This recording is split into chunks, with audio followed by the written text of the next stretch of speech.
Fala pessoal, tranquilo? Como prometido na semana passada, a gente vai continuar aqui o comentário sobre o livro Allegro ma non troppo, do Carlo Cipolla, autor italiano. Se você não viu o vídeo da semana passada, clica aí no cardzinho que tá bem legal.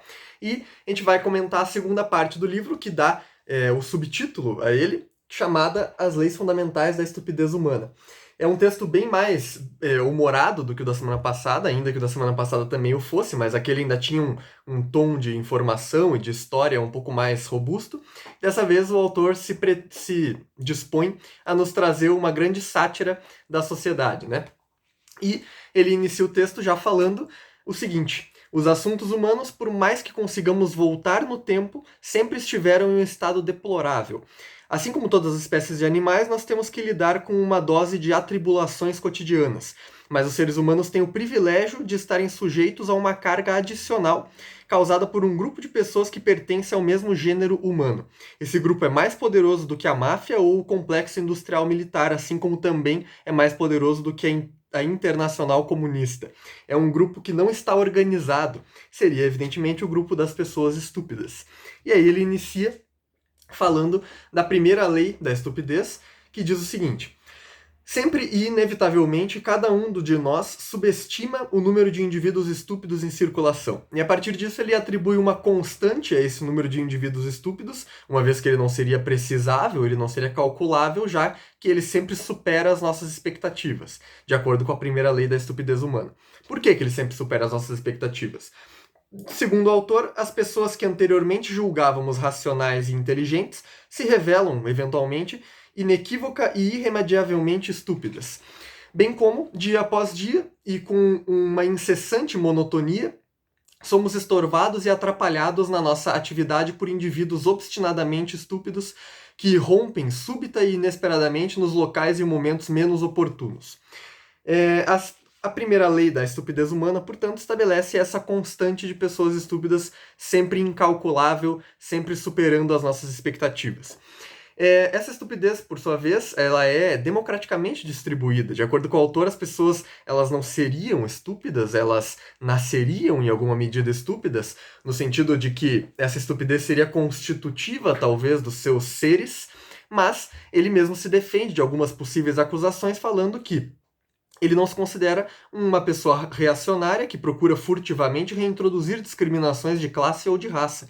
A estupidez é uma prerrogativa indiscriminada de todo e qualquer agrupamento humano. Está distribuída de maneira uniforme, segundo uma proporção constante, independentemente das características das pessoas em questão, do local em que elas nasceram, do tempo em que elas viveram, e isso dá origem à segunda lei da estupidez humana, que diz que a probabilidade de que certa pessoa seja estúpida independe de qualquer outra característica dessa mesma pessoa. Portanto, é uma virtude democraticamente distribuída entre as pessoas, né? E aí, ele vai mencionar o fato de que as pessoas em sociedade necessariamente se interrelacionam. Elas precisam estabelecer vínculos, relações intersubjetivas para sobreviverem num ambiente social. Essas relações costumam ser travadas em busca de benefícios próprios, de benefícios pessoais, né? E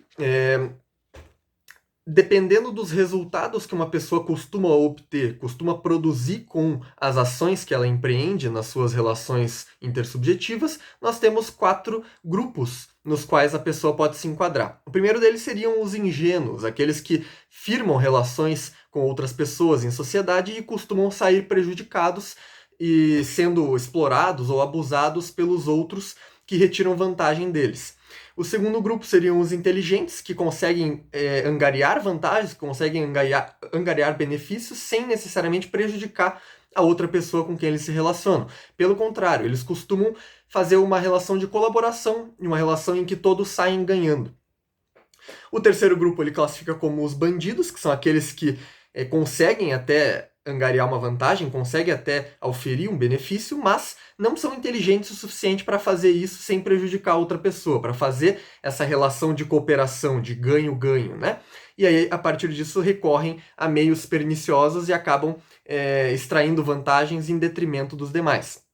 O quarto grupo, como vocês devem esperar, são os estúpidos. E eles são classificados, são conceituados, melhor dizendo, pela terceira lei fundamental da estupidez humana, que diz que uma pessoa estúpida é aquela que causa um dano a outra pessoa ou a um grupo de pessoas sem retirar qualquer vantagem para si, podendo até mesmo sofrer um prejuízo com isso. Ou seja, ele se enquadra numa relação de perda-perda, né? Ou de perda sem ganho nenhum. São pessoas que acabam melando a situação de geral, em suma, né? Em termos chulos. O autor segue a análise, falando dessas relações, falando do potencial destrutivo e lesivo dessas pessoas estúpidas e mencionando o fato de que quanto mais poder uma pessoa estúpida tiver, quanto mais alta for a patente ou o posto ou o papel social que ela desempenha, maior será o potencial lesivo que ela vai ter diante dos demais com quem ela se relaciona, evidentemente. E ele faz um resumo dessa situação em um ambiente democrático da seguinte forma. No mundo industrial moderno, classe e casta vão tendo cada vez menos importância. Mas, no lugar da classe e da casta, surgem os partidos políticos, a burocracia e a democracia. No interior de um sistema democrático, as eleições gerais são um instrumento de grande eficácia para assegurar a manutenção estável da fração X entre os poderosos. A fração X é aquela fração de pessoas estúpidas mencionada na primeira lei. Com base na segunda lei, segundo a qual... Peraí que eu já me esqueci a segunda lei, calma lá. Segundo a qual a probabilidade de certa pessoa ser estúpida independe das suas demais características, a fração X de pessoas que votam são estúpidas. E essa fração garante, a partir das eleições, que haverá também uma fração idêntica, um percentual idêntico de pessoas estúpidas ocupando os postos de poder e assim imbuídas de uma grande capacidade de lesão aos demais, de prejuízo aos demais, sem angariar vantagem em compensação, né, digamos. Na continuidade, de novo, já se encaminhando para o final do texto, o autor vai fazer o seguinte comentário. Ele vai dizer que os bandidos eles podem ser de três espécies. Eles podem ser bandidos perfeitos, entre aspas, que seriam aqueles que num cálculo aritmético ganham na mesma medida em que prejudicam o outro. Então, se eu ganho R$50, digamos, como bandido, o outro terá de perder apenas também R$50.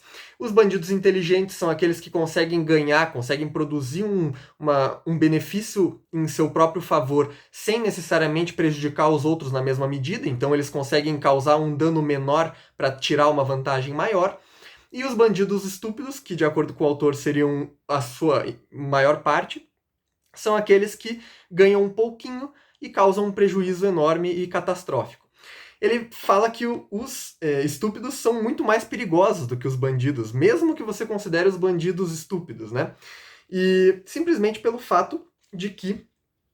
Espera um pouquinho.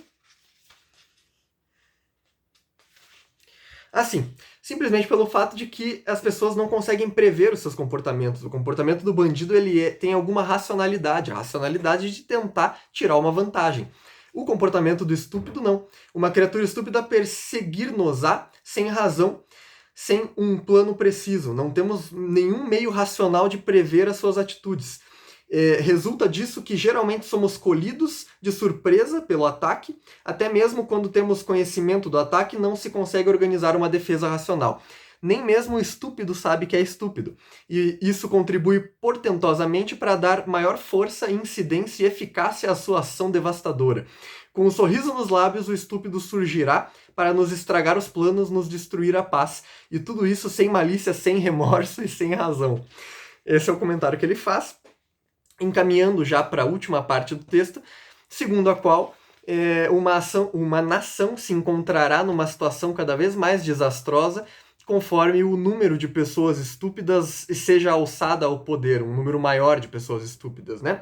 De modo a aumentar, portanto, a potencialidade danosa dessas pessoas. Num país em declínio, nota-se especialmente entre os indivíduos que se encontram no poder uma alarmante proliferação de bandidos com uma alta percentagem de estupidez. Aí nós entramos nessa subclassificação dos bandidos que angariam vantagens para si mesmos na verdade, em contraposição ao prejuízo muito maior em termos de porcentagem, de proporção, do que a vantagem que eles mesmos oferem, né? Porque são incapazes de terem vantagens próprias também em benefício dos demais, em conjunto com os demais, em colaboração com os demais, numa relação de crescimento mútuo. E assim precisam prejudicar os demais. E nós ficamos à mercê desses estúpidos que são incompreensíveis e nem sabem, às vezes, que são estúpidos. Beleza? É isso aí. Estamos aqui com o fim da análise do texto do Carlo Cipolla. Se você gostou, dá um likezinho, se inscreve e nos vemos na próxima.